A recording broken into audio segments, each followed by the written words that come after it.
하나님께서 우리에게 주시는 말씀은 신약성경 골로새서 4장 2절에서 3절 말씀입니다. 신약성경 골로새서 4장 2절에서 3절 말씀이에요.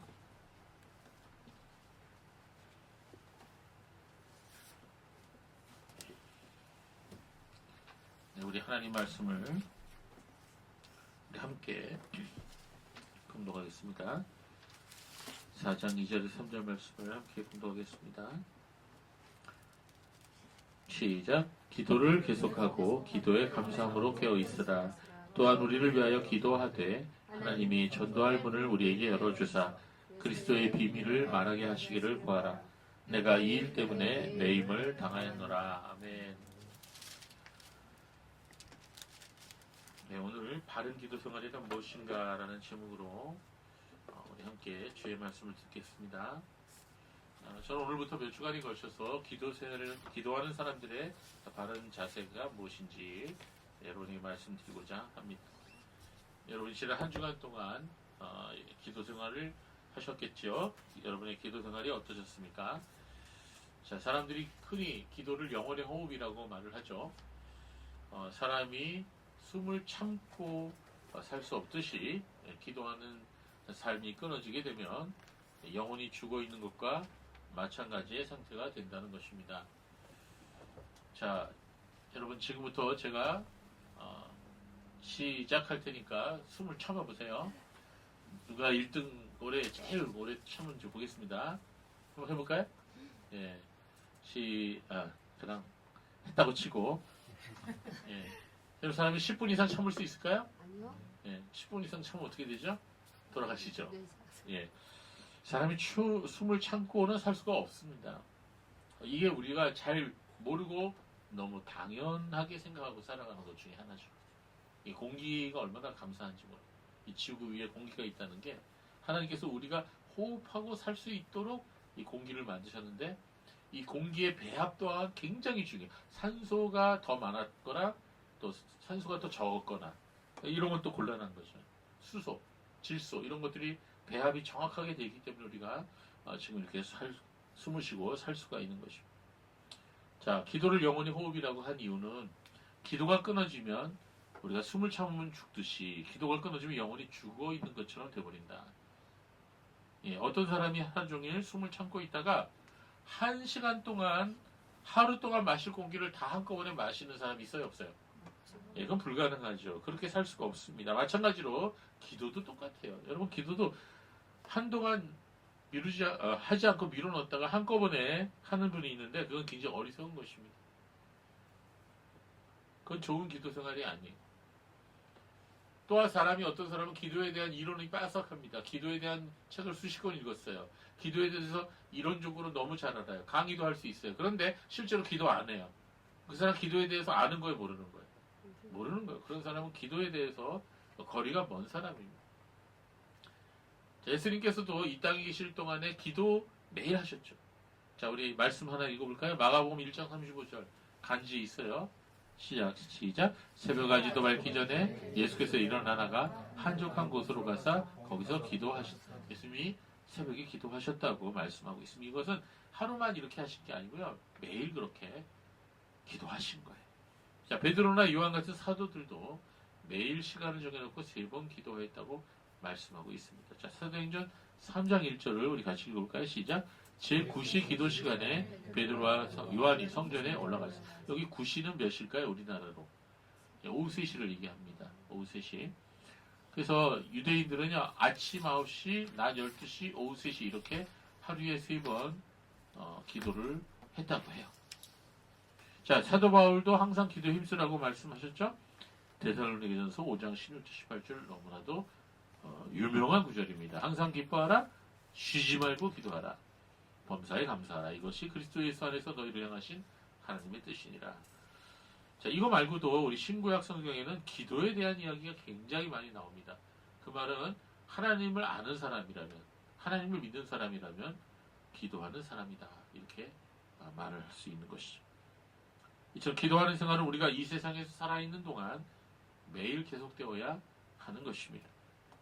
자, 자, 혹시 지난 주간 동안에 여러분 기도에 소홀히 하셨다면, 자, 오늘부터라도 당장 우리 기도하는 시간을 따로 떼어놓고 여러분 기도에 힘쓰는 사람들이 되시기 바랍니다. 그런데 이제 기도하는 것도 중요하지만 이 바르게 기도하는 것도 중요합니다. 바르게 기도하는 것이 더 중요하다고 볼 수가 있습니다. 그래서 우리가 몇 주간에 걸쳐서 어떻게 우리가 기도하는 게 바른 기도 생활인지를 함께 살펴보고자 합니다. 자, 먼저 무엇보다 중요한 것은요, 기도하는 것과 말씀 읽는 것은 함께 실천되어야 한다는 것입니다. 어느 하나 소홀히 할 수가 없다는 것이죠. 어떤 사람은 말씀을 수백 번, 수십 번 통독을 했다고 하면서도 정작 기도 생활은 소홀히 하는 사람이 있어요. 근데 그것은 잘못된 것입니다. 성경 지식도 많고 교리와 신학 지식도 참 많은데 그러나 기도하지 않는다면 그 사람의 신앙은 잘못되어 있는 문제가 있는 신앙인 것입니다. 또 어떤 사람은 기도를 참 많이 해요. 하루에 한두 시간을 넘어서서 기도를 합니다. 서너 시간 기도합니다. 어떤 때는 하루 종일 기도하기도 하고요.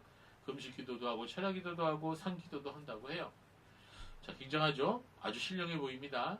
마치 옆에 우리가 가면은 옆에 사람이 죄가 다 드러날 것 같은 그런 신령한 모습을 보여주는 그런 사람들이 있죠. 그러나 그가 하는 말을 잘 들어보면 아주 심각합니다. 성경을 제대로 이해하고 있는 것까지도 않고 교리적으로나 신학적으로 아주 문제가 많은 말을 하는 그런 사람을 우리가 볼 수가 있는데 그건 굉장히 문제가 많습니다. 목회자가 만약에 그런 식으로 기도문을 많이 하는데 성경에 대한 잘못된 지식을 갖고 있다. 거의 모르는 그런 상태다. 그러면 아주 위험한 상태로 나갈 수도 있는 것입니다. 자, 여러분 이 두 가지가 다 정상이 아닙니다. 기도는 하는데 성경 말씀을 모르고 성경은 많이 알고 교리적 지식은 많은데 기도 안 하고 이 두 가지가 다 정상이 아니라는 거예요. 자, 종교개혁을 주도했던 마틴 루터, 쯔빙글리, 장 깔뱅 목사님, 그리고 베자와 존 낙스 목사님, 그리고 그 후에 들인 청교도 목사님들 한결같이 기도의 사람들이었습니다. 자, 동시에 그분들은 성경 지식과 교리적, 신학적 지식에 있어서 아주 깊은 지식을 보여주었던 것입니다. 자, 이건 목회자만 해당되는 게 아니에요. 오늘날 한국교회가 이처럼 개판이 돼버린 이유가 뭘까요? 목회자와 교인들 모두가 다 하나님 말씀 제쳐놓고 단지 교회 와서 예배 드리고 인간적인 교제를 나누는 일에만 몰두했기 때문입니다. 성경 이해도 부족하고 교리적 지식도 없고 신학적 지식도 너무나 얇거나 아예 없는 사람들이 태반이 요사이는 거의 다라고 말해도 틀린 말이 아닐 정도로 많은 사람들이 하나님 말씀에 대해 너무 모릅니다. 그리고 기도를 한다는 사람들은 있어요. 그런데 그 기도한다는 사람들도 얘기를 나눠보면 거의 다 신비주의적인 신앙을 가지고 있습니다. 바른 교리와 신학과는 멀리 떨어져 있는 것을 보게 됩니다. 그러므로 우리는 목회자든 교인이든 모두가 다 성경을 알아야 되고 교리를 배워야 할 뿐만 아니라 또 바른 신학적 지식이 있어야 할 뿐만 아니라 깊은 기도 생활을 지속해야 됩니다. 이 두 가지가 없다면 그 신앙이 반드시 문제가 생기게 되어 있습니다. 그래서 제가 이렇게 보면요, 저 자신도 그렇고요, 우리 모두가 다 마찬가지고요. 매일 기도하는 신앙 생활인가, 매일 말씀을 읽고 우리가 하나님을 알기를 원하는가, 이 두 가지가 없으면 우리의 신앙 절대로 올바로 자랄 수가 없어요. 이번 주간도 여러분이 이 두 가지를 힘쓰시기를 바랍니다. 자, 그래서 말씀과 기도는 항상 함께 가야 된다. 어느 하나도 소홀히 돼서는 안 된다. 이게 이제 바른 기도 생활의 첫 번째 항목이고요. 두 번째는요, 기도는요, 중요한 바른 생활, 기도하는 바른 자세는 기도하는 일이 자기 자랑이 되어서는 안 된다는 거예요. 기도하는 것은 자랑이 아니에요. 기도가 나의 의가 될 수가 없습니다. 여러분, 기도하는 것은 자기 의나 자기 자랑이 되어서는 안 됩니다. 많은 사람들이 좀 기도한다는 사람들이 교만한 모습을 보여주는 경우가 있는데요. 전 방언의 은사가 오늘날 지속된다고 생각하지 않습니다. 그러나 많은 목사님들과 교인들이 오늘날에도 방언이 계속된다고 여기고 실제로 기도할 때 방언을 말하기도 하죠. 자, 오늘은 그 주제에 대해서 논하지 않을 것입니다. 다음에 그 방언이라고 하는 주제에 대해서 심도 있게 우리가 살펴보겠습니다. 그런데 이제 방언을 인정하고 방언 기도를 하고 있는 많은 교회에서 이렇게 보면 방언을 말한다고 해놓고 방언 못하는 사람을 되게 없이 여기는 그런 사람들이 많이 있습니다. 신비한 체험을 했다고 하면서 다른 사람들보다 자기의 신앙이 더 좋다고 여기는 사람들을 볼 수가 있습니다. 어떤 사람은 금식기도 하고 상기도 하고 철야기도 많이 한다고 하면서 교만에 빠져 있는 사람들도 볼 수가 있습니다. 이건 성경 지식이 많다고 하면서 다른 사람들 앞에 교만한 사람과도 똑같은 그런 잘못된 태도인 것입니다. 여러분 진짜 기도하고 진짜 제대로 말씀을 깨닫게 되면 어떻게 되죠? 사람이 겸손하게 됩니다. 교만할 수가 없어요. 왜 그럴까요? 우리가 기도할수록 성경 말씀을 읽을수록 내가 죄인이라는 걸 깨닫게 되거든요. 하나님의 극일하심을 알게 되는 거죠. 그래서 어찌 교만할 수가 있겠습니까? 그러니까 진짜 은혜 받은 사람은요 겸손할 수밖에 없어요. 그래서 여러분 어떤 사람이 저 사람 신학 지식이 많고 교리 지식이 많고 되게 기도 많이 하는구나 이것까지는 좋은데 그가 그걸 가지고 자기 자랑으로 삼는다든지 교만해되든지 남을 업신여긴다든지 이러면 그 사람은 은혜 잘못 받은 거예요. 그 사람의 지식과 그 사람의 기도는 헛것입니다. 여러분 기도하는 것을 자기 신앙이 좋다는 것을 선전하는 도구로 삼은 사람은요 그 옛날 예수님 시대 때 살았던 바리새인과 똑같은 행동을 하는 사람입니다. 그들은 사람에게 보이려고 큰 거리나 시장에서 사람들 보는 앞에서 기도했어요. 마태복음 6장 5절에 예수님께서 그 말씀을 하셨습니다. 같이 읽어볼까요? 또 너희는 기도할 때 외식하는 자와 같이 하지 마라. 그들은 사람에게 보이려고 회당과 큰 거리 어귀에 서서 기도하기를 좋아하느니라. 내가 진실로 너희에게 이르노니 그들은 자기 상을 이미 받았느니라. 네. 예수님께서는 그런 사람들이 이미 자기 자신의 상을 받았다고 말씀하셨죠. 이 말 무슨 말이에요? 더 이상 받을 게 없다는 거예요. 하나님이 기도에 응답하지 않으신다는 거죠. 하나님께서 기뻐하시고 응답하시는 기도가 무엇인지를 예수님은 말씀하십니다. 골방에 들어가서 문을 닫고 은밀한 중에 계시는 하나님께 기도하는 것이다. 이렇게 이어서 마태복음 6장 6절에 말씀하셨어요. 그렇습니다. 여러분 기도는 다른 사람에게 보여지려고 하는 게 아니에요. 우리가 기도하는 것은 오직 하나님께만 기도하는 것입니다. 우리의 기도의 대상은 오직 우리의 기도를 들으시는 하나님이시며 우리의 기도의 목적은 하나님께 우리의 마음을 향하기 위함인 것입니다. 그래서 진짜로 기도의 은혜를 아는 사람은 어떻게 된다고요? 겸손해진다. 그래서 여러분 이 겸손이라고 하는 건요 신앙의 가장 중요한 열매입니다. 여러분 우리가 이제 제가 전에 이런 설교 말씀을 전해드린 적이 있는데요. 마지막까지 남아있는 죄가 뭐냐? 교만이라고 했죠. 신앙생활이 깊어지고 또 은혜가 많아지고 그 사람이 신앙 연륜이 깊어져도 이 교만이라고 하는 것은 마지막까지 사람을 괴롭혀요. 정말 이 교만을 끝까지 그 교만의 그 물을 뺀다는 게 어려워요. 사람이. 그런데 이 교만의 반대가 겸손 아닙니까? 그래서 사람이 하나님의 은혜를 받았다 하는 것의 가장 중요한 표지는 겸손이에요. 겸손. 마지막까지도 우리는 이 겸손의 은혜를 사모해야 될 줄로 믿습니다. 자 이렇게 우리가 잘못된 기도하는 사람들의 잘못된 자세가 기도를 자기 의나 자기 자랑으로 삼는 것이다 라고 우리가 배웠습니다. 자 그다음 오늘날 우리가 세 번째로 다룰 내용은요.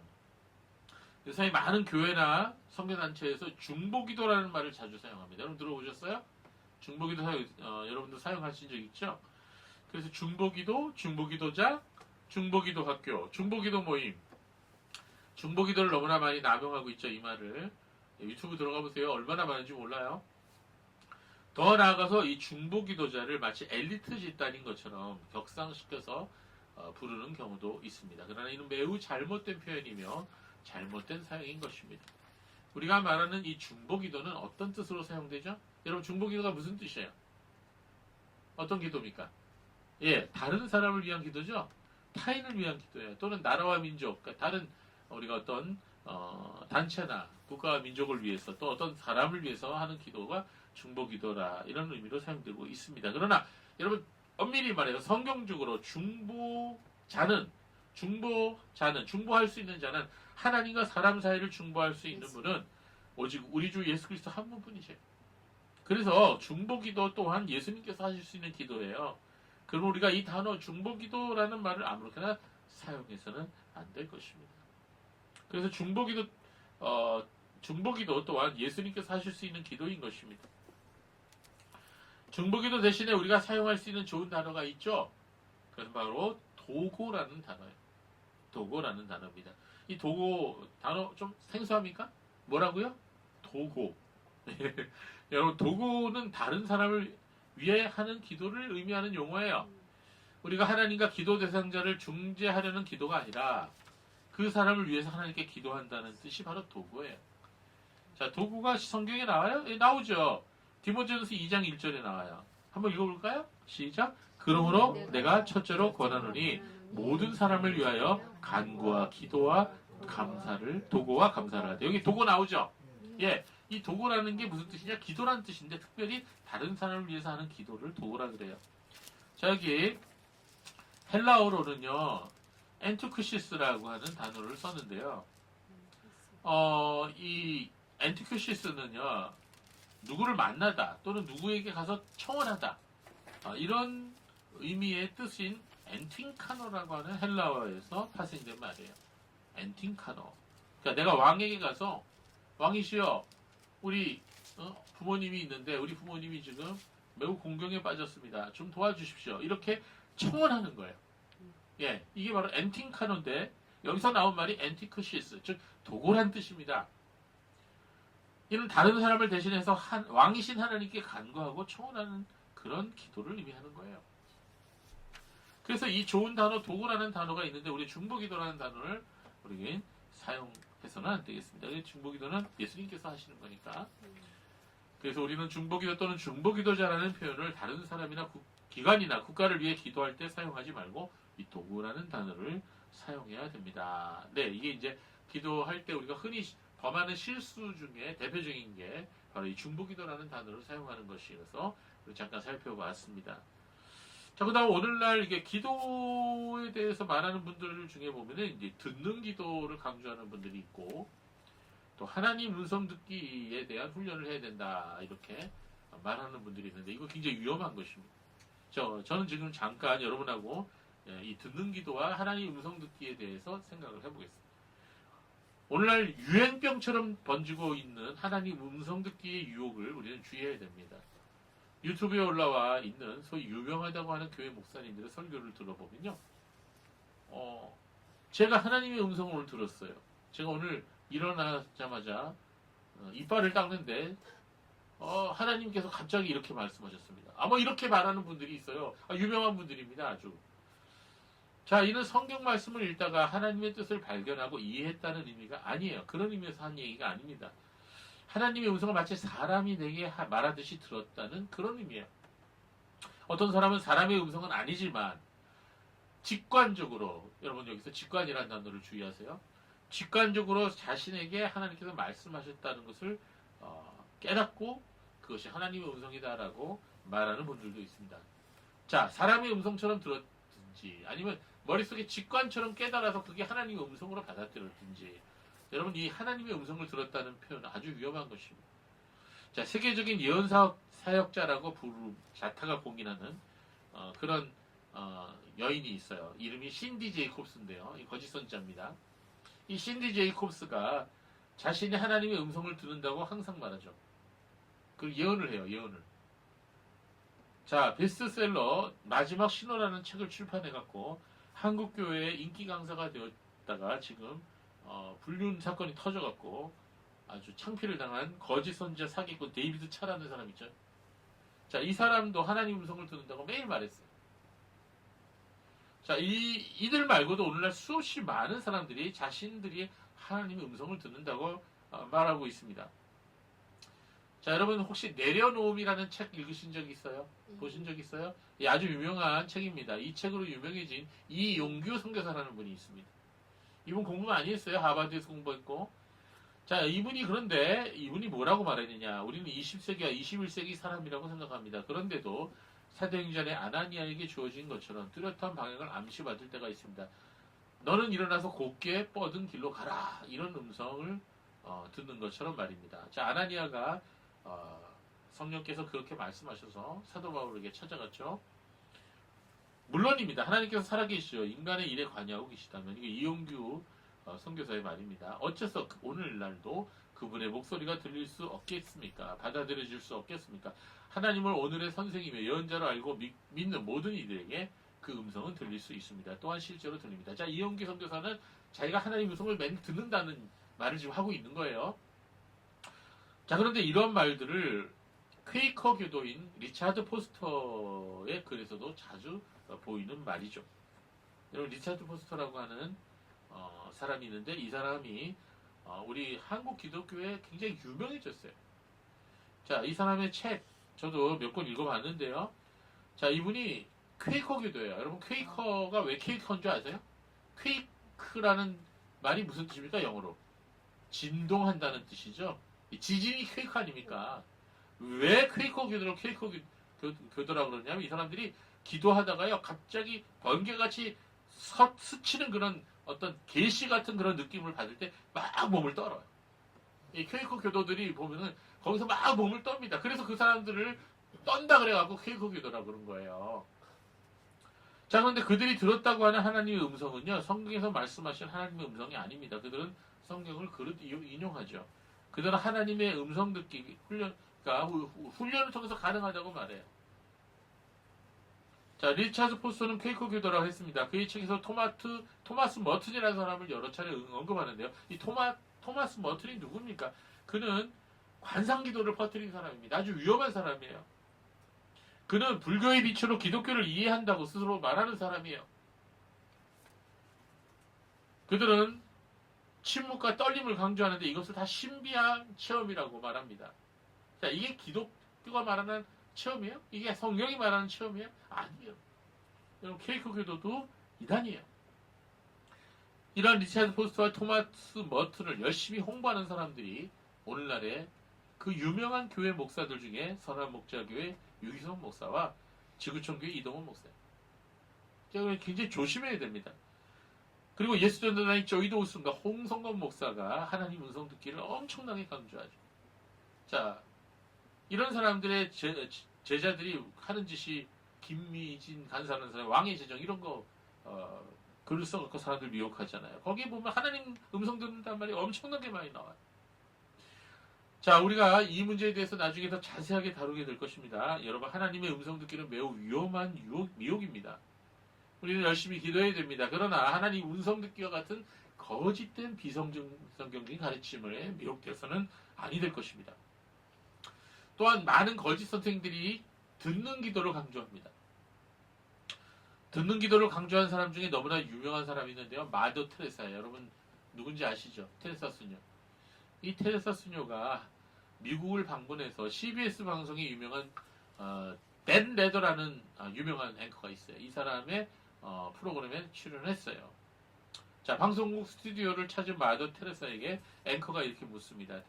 당신은 하나님께 기도할 때 무엇이라고 말합니까? 하도 유명하니까. 거짓 성자, 성녀라고 사람들이 얘기하니까 이 사람은 기도를 어떻게 하나 궁금했던 거예요. 앵커. 자, 테레사 수녀는 다소곳이 고개를 숙이고 있다가 대답합니다. 나는 듣습니다. 이렇게 대답한 거예요. 아, 기도할 때 뭐라고 말씀하시냐 그랬더니 나는 듣습니다라고 대답한 거예요. 예상 밖의 대답을 들은 앵커는 당황해갖고 다시 질문을 던집니다. 당신이 듣고 있을 때 하나님 뭐라고 말씀하시나요? 그때 마더 테레사 수녀는 잠시 생각하다 다시 대답했습니다. 그분도 듣지요. 뭐 하는 거죠? 예, 나도 듣고 하나님도 듣는다. 여러분 헨리 나우엔이라는 사람 아시죠? 예, 이분의 책이 한국 사람들이 굉장히 많이 좋아합니다. 예, 저도 이 헨리 나우엔의 책이 여기 거의 다 있어요. 그는 이렇게 말합니다. 기도란 무엇이냐? 기도란 나를 사랑하는 자라 부르시는 분의 음성을 듣는 것이다. 쉽게 얘기하면 하나님 음성 듣는 게 기도라는 것. 기도란 그 음성, 나를 사랑하는 자라 부르시는 분의 음성을 듣는 것이에요. 무언가를 많이 말하는 것보다 그분의 음성을 듣는 것이 기도입니다. 오늘 관상기도를 강조하는 많은 목사들이 듣는 기도를 강조하고 있습니다. 여러분 이게 굉장히 잘못된 겁니다. 여러분 하나님을 믿는 사람이라면 하나님의 음성을 듣고 순종하는 것이 당연할 텐데 왜 비판하느냐 이렇게 묻는 사람도 있을 것입니다. 물론 성도들이 살아가면서 하나님의 인도하심을 경험하죠.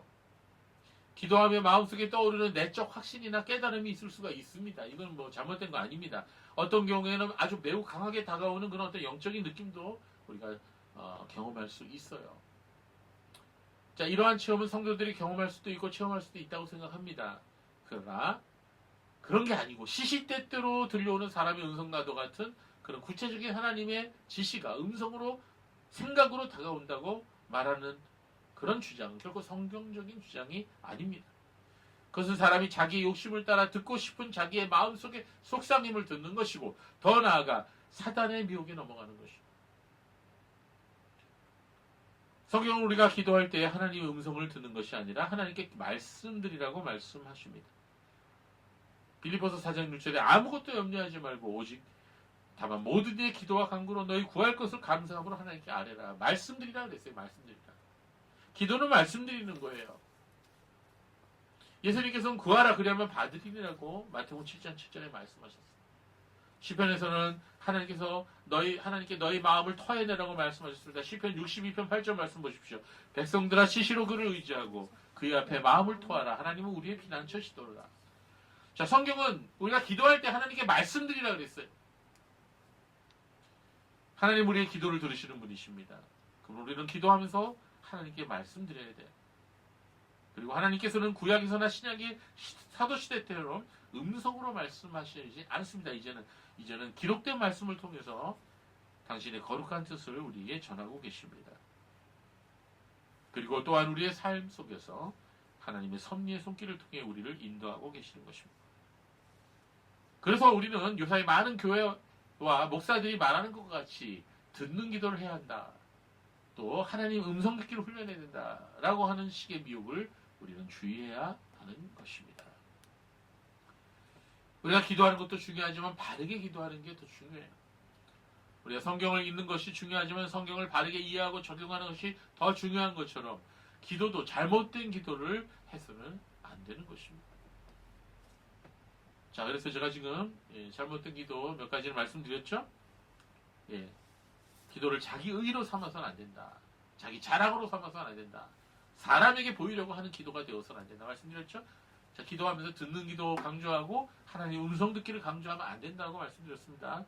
기도는 우리의 마음을 하나님 앞에 쏟아내는 것이고 우리의 구할 바를 하나님 앞에 말씀드리는 것이다 라고 했습니다.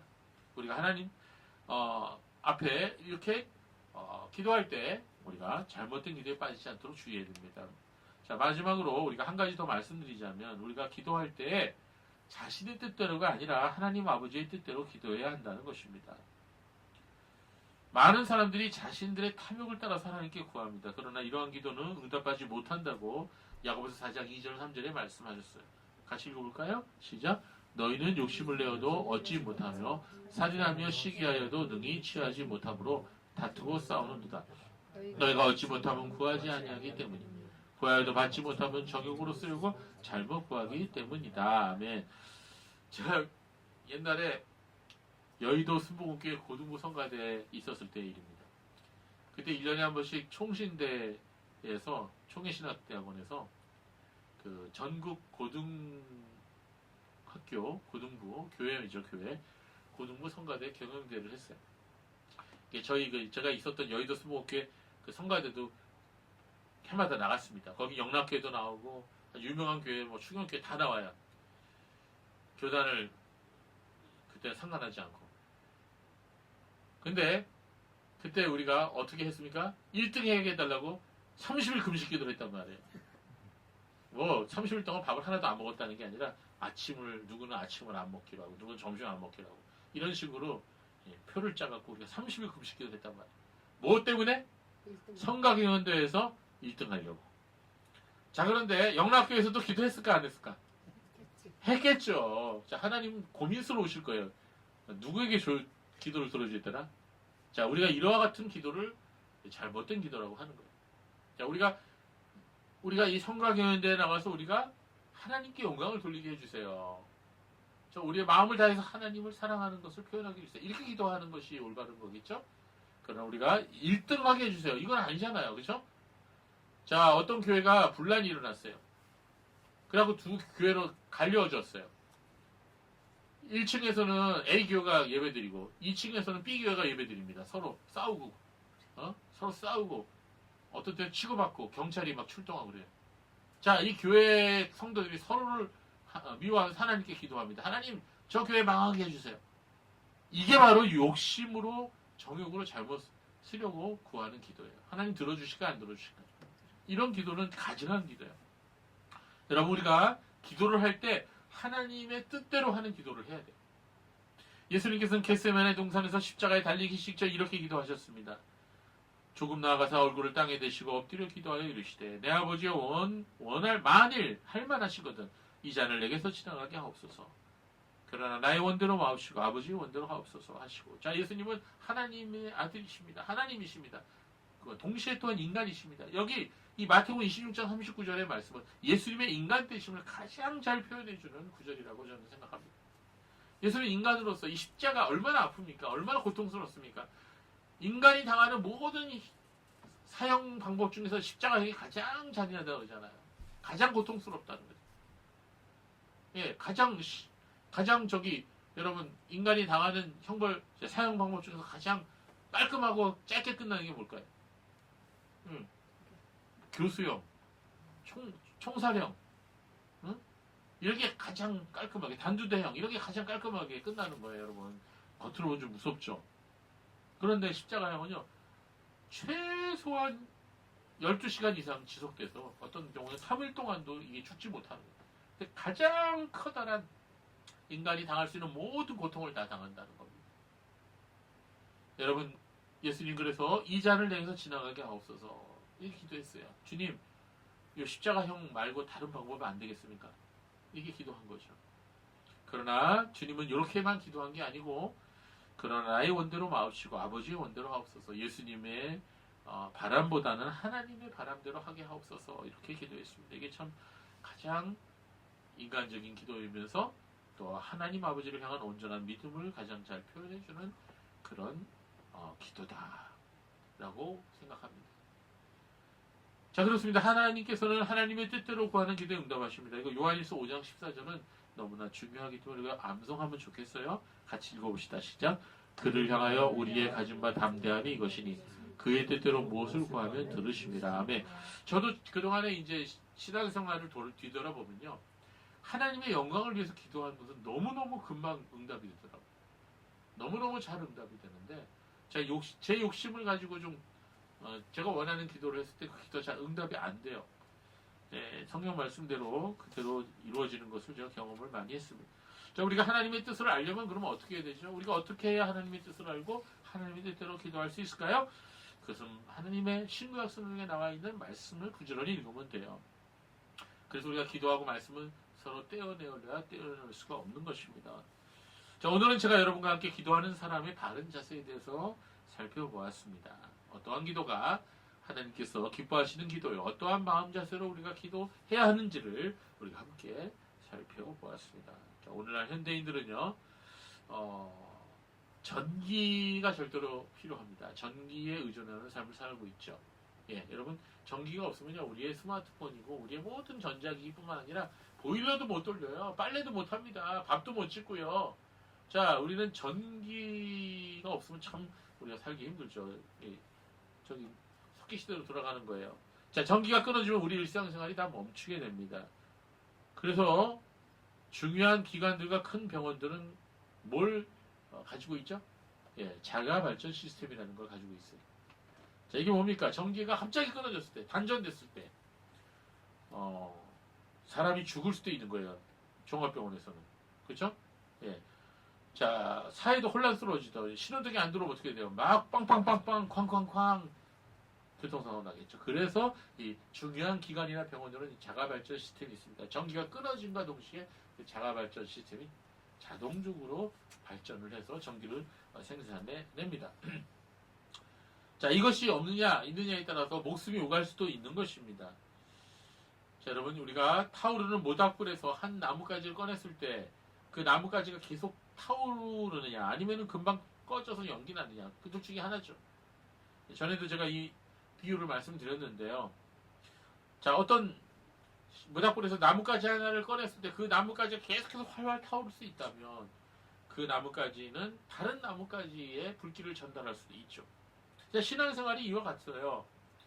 자, 우리의 자녀들이 이제 예를 들어서 이제 우리가 지원이가 이제 고3이 이제 졸업을 해갖고 이제 대학을 들어갔는데 대학이 멀리 갔어요. 그래갖고 이제 친구들하고 자취를 한다고 칩시다. 미안하다, 지원아. 근데 지원이가 주일날이 됐어. 아, 이제 부모님으로부터 내가 해방되었어. 아, 주일날 좀 늦잠 잘 수 있어. 그리고 예배를 안 드린다면 뭐가요? 이 불 꺼진 나뭇가지야. 이해하니? 이해하지, 지원아? 그러나 지원이가 만약에 내가 혼자 내가 있더라도 내가 부모님과 떨어져 있더라도 하나님 앞에 내가 기도해야지. 내가 주일날 예배 드려야지. 자, 이러면서 주일날 예배를 가고 또 내가 혼자 있을 때 내가 기도하고 말씀 읽을 수 있다면 이건 뭐예요? 불 붙은 나뭇가지죠. 예, 나 혼자 있더라도 나 혼자 불이 붙을 수 있는 거죠. 자, 신앙이라고 하는 것은 우리가 어렵게 생각할 필요가 없습니다. 신앙이라고 하는 것은 누가 시켜서가 아니에요. 누가 보기 때문인도 아니에요. 내 자신이 우러나서 내 자신 스스로가 기도하고 내 자신 스스로가 말씀 읽는 것. 이게 바로 신앙이에요. 그게 신앙의 출발이에요. 여러분, 그렇다면 지금부터 우리가 그것을 실천해봐야 돼요. 우리 삶의 현장에서 내 방에서 어디에 있든지 내가 내 스스로 하나님 앞에 기도하는 그런 시간을 매일 가지세요. 이번 주부터 가지세요. 매일 성경을 한 장 이상 가능하다면 3장까지 읽어보세요. 자, 이러한 하나님을 향한 신앙 고백이 있는 사람은 기도 안 할 수 없죠. 그러면 신앙생활이라는 것을 우리가 한마디로 우리가 정리해 본다면 하나님을 의지하는 마음과 삶이에요. 그건 뭡니까? 하나님을 떠나서는 나는 아무것도 아니라는 거죠. 하나님을 떠나서는 난 아무것도 할 수 없다는 거죠. 이게 신앙인의 고백이죠. 이게 신앙인의 삶의 자세죠. 이런 사람들은 기도 안 할 수 없죠. 말씀 안 읽을 수 없죠. 여러분의 삶이, 우리들의 삶이 기도하는 삶이 되기를 바랍니다. 그동안 여러 가지 이유로 인해서 기도에 힘쓰지 못했다면 우리 다시 기도하는 성도가 되시기 바라고, 여러분의 삶에 풍성한 하나님의 은혜가 가득한 그런 삶이 되시기를 바랍니다. 기도하겠습니다. 하나님